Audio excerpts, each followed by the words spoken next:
The second coming of Christ. It's one of the most fundamental ideas in Christianity, this promise of a return that's been talked about for thousands of years.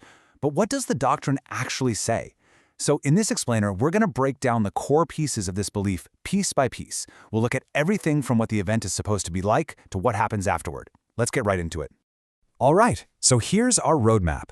We'll start with what our source calls the blessed hope, basically the why behind it all.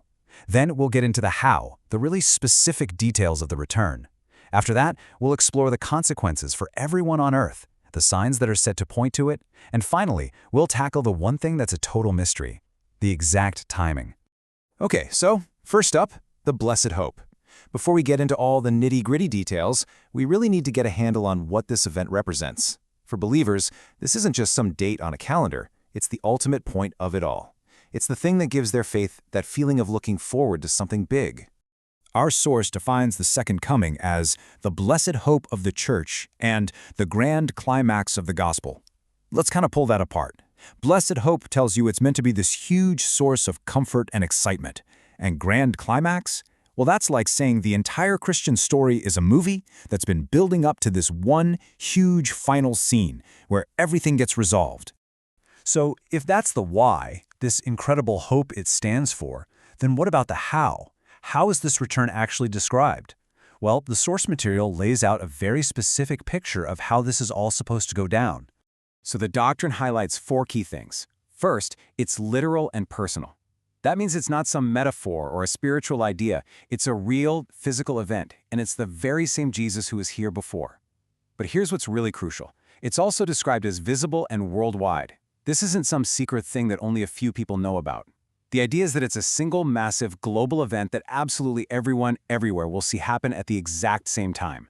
An event that huge, you can imagine it would have some pretty serious consequences for everyone. And according to this doctrine, it's a moment where everything changes. It's kind of like a fork in the road, creating a tale of two fates, where humanity gets split into two groups with very, very different outcomes.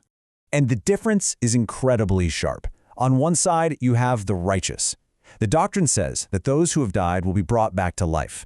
And they, along with the righteous people who are still alive, will be glorified and taken to heaven. But for the other group, the unrighteous, the outcome is described with just 3 words. They will die. 2 totally separate paths decided in that one moment. Now, when the stakes are that high, there's one question that everybody asks. When is this going to happen? Now, the doctrine is very clear that no one knows the exact date, but it does talk about certain signs of the times, clues that are supposed to show that the event is getting close. So, why is the event considered near? Our source gives 2 main reasons. The first is the idea that tons of ancient prophecies about world events, about nature, you name it, have pretty much all come true. The second reason is more of a general feeling about, quote, the present condition of the world, which believers often see as a final sign. Put those 2 together, and it leads to the belief that the event is just around the corner.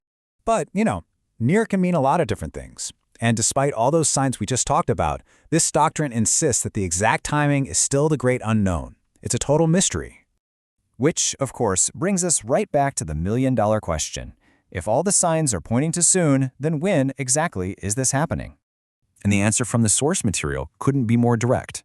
It says the time of that event has not been revealed.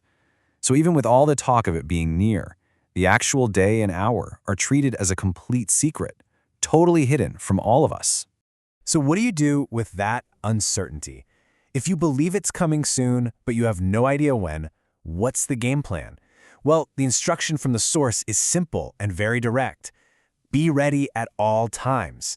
That mystery is there on purpose, to encourage a constant state of spiritual preparedness. So after we've broken down the what, the how, and the who of this whole doctrine, it all seems to circle back to this one piece of advice. The source tells believers to be ready at all times. And that leaves us with one last really big question to think about. In the real world, in day-to-day life, what might that kind of readiness actually look like? That's all for this explainer. Thanks for watching.